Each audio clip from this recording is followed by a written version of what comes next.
Assalamualaikum warahmatullahi wabarakatuh. Kembali lagi bersama saya Ivan Purnama dari Grup Cendana. Kali ini saya akan menjelaskan tentang cationic stars. Di sini ada 5 poin yang akan saya jelaskan. Yang pertama adalah untuk mengetahui dry strength agent, yang kedua untuk mengetahui cationic stars, ketiga untuk mengetahui fungsi cationic stars, keempat mengetahui prosedur penggunaan cationic stars, kelima mengetahui sistem pemasakan dan titik injeksi cationic starch. Untuk yang pertama, dry strength agent. Fiber merupakan polimer selulosa yang banyak mengandung OH group di permukaannya. OH group ini yang membentuk ikatan hidrogen di permukaan kertas. Untuk meningkatkan opacity kertas perlu ditambahkan filler dalam jumlah banyak. Hal ini yang membuat kertas semakin rapuh.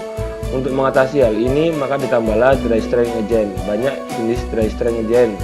Contohnya adalah cationic starch. Selanjutnya adalah cationic starch.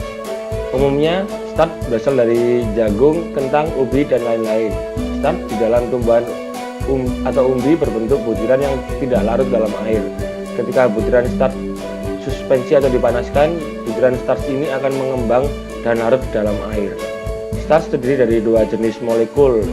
Yang pertama adalah rantai pendek dan lurus namanya amilosa.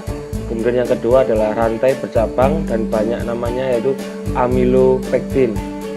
Agar mempermudah pereaksian, biasanya starch jarang dipakai secara langsung.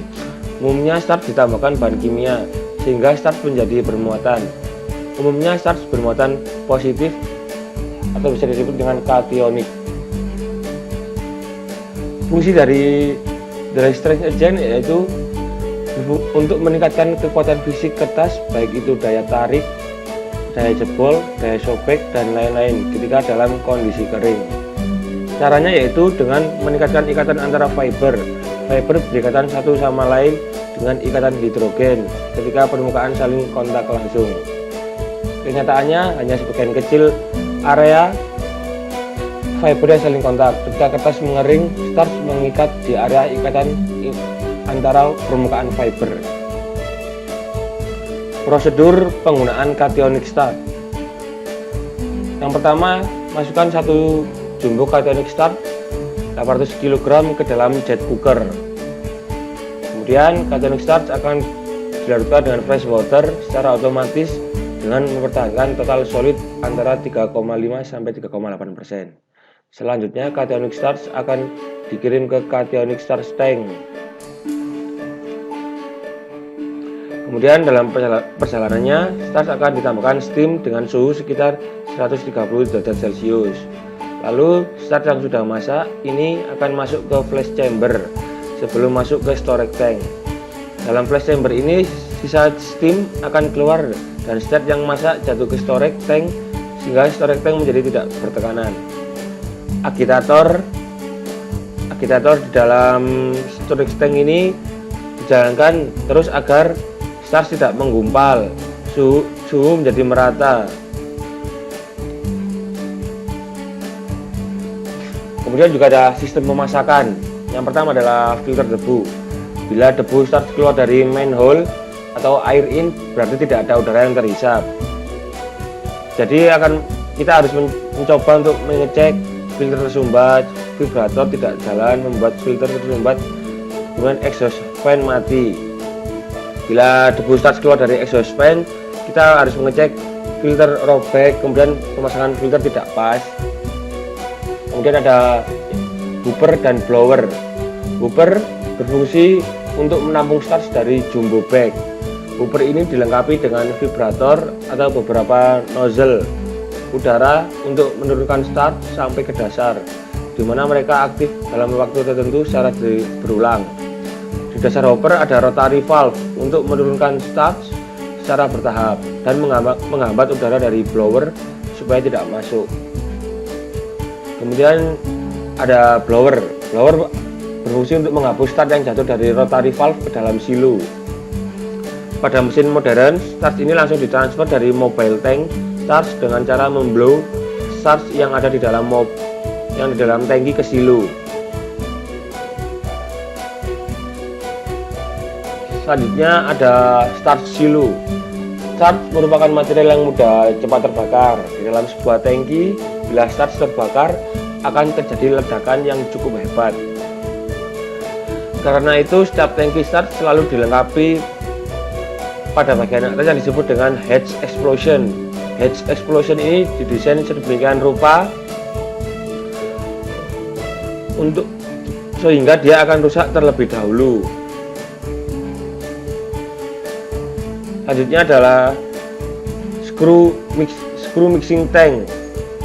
Screw conveyor akan berputar bila ada bagian level air di dalam mixing tank dan mixer berjalan. Biasanya sistem pemasukan starch ke mixing tank oleh screw conveyor bersifat continuous atau berkelanjutan, di mana sejumlah air dimasukkan bersamaan dengan starch sehingga konsistensi larutan suspensi starch konstan sekitar 8%. Jadi di dalam conveyor ini tidak boleh lembab karena uap air dalam mixing tank. Kelembapan ini membuat starch sulit jatuh ke mixing tank, yang lama-kelamaan membuat starch dalam screw conveyor memadat dan akhirnya motor trip. Pemaksaan jalannya screw conveyor ini akan bisa mengakibatkan screw conveyor bengkok. Kemudian dan mixernya itu juga harus berputar mengaduk larutan starch tersebut menjadi seragam dan mencegah terjadinya gumpalan starch. Air yang digunakan sebagai pengencer adalah fresh water yang bersuhu ruangan 30 derajat Celcius. Selanjutnya ada cooker. Cooker berfungsi untuk memasak larutan starch, di mana starch berubah bentuk dari bentuk butiran menjadi bentuk cairan. Pada sistem lama, pemasakan starch ini dilakukan secara konvensional, di mana larutan suspensi starch dimasak dengan mencampurkan steam secara langsung di dalam tangki yang berukuran cukup besar.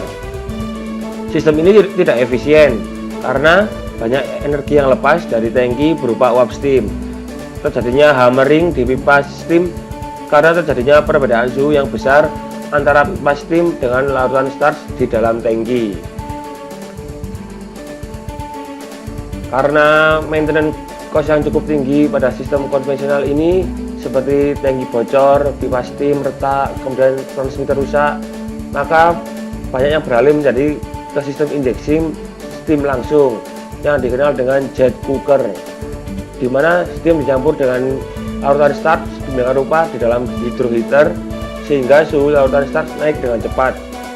Hal ini membuat tidak terjadi hammering sehingga kerusakan equipment sangat minim.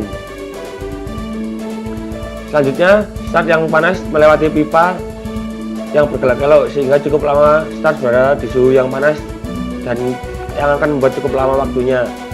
Waktu ini disebut dengan cooking time.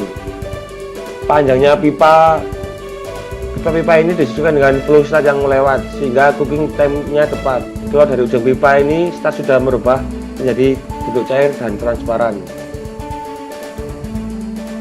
Selanjutnya ada storage dan agregator. Starch yang sudah masak ini kemudian masuk ke dalam flash chamber, kemudian sebelum masuk ke storage tank. Di dalam flash chamber ini sisa steam akan keluar dan starch yang masuk jatuh ke dalam storage tank sehingga storage tank menjadi tidak bertekanan. Di flash chamber ini juga ditambahkan air untuk menurunkan konsistensi starch sebelum masuk ke storage tank.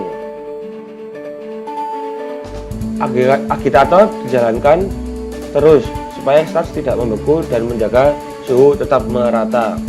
Bagian luar dari storage tank dilapisi dengan rock wool sebagai penahan panas sehingga starch tidak cepat turun. Selanjutnya ada pump dan filter. Bila stator memulai aus, maka flow dan tekanan akan turun. Gap antara stator dan rotor begitu dekat, maka perlu pompanya di-flashing setelah penggunaannya agar starch tidak lengket dan mengering di antara stator dan rotor yang membuat pompa tidak berfungsi. Filler sebelum cooker berfungsi untuk menyaring supaya yang pertama serpihan ke plastik karung start, kemudian yang kedua pecahan rubber stator pompa, kemudian yang ketiga gumpalan start yang tidak larut tidak masuk ke jet cooker yang bisa membuat nozzle hydroheater dan pipa cooker tersumbat. Filler sebelum dosing point berfungsi untuk menahan pecahan rubber stator dan start menjadi agar-agar tidak masuk dalam proses stock preparation. Kemudian yang ini adalah titik injeksi cationic start. Cationic start biasanya diinjeksikan di pipa setelah mesin cas atau sebelum silo. Di pipa tersebut stok masih dalam kondisi kental atau thick stock, sehingga untuk meningkatkan keberhasilan injeksi cationic start yang bermuatan positif membuatnya harus diinjeksikan terlebih dahulu ke stok yang bermuatan negatif. Hal ini dilakukan agar chemical aditif yang bermuatan negatif atau lainnya dapat bereaksi dengan stok. Demikian penjelasan yang saya berikan. Apabila ada yang kurang, saya mohon maaf. Wabillahi taufiq wal hidayah. Wassalamualaikum warahmatullahi wabarakatuh.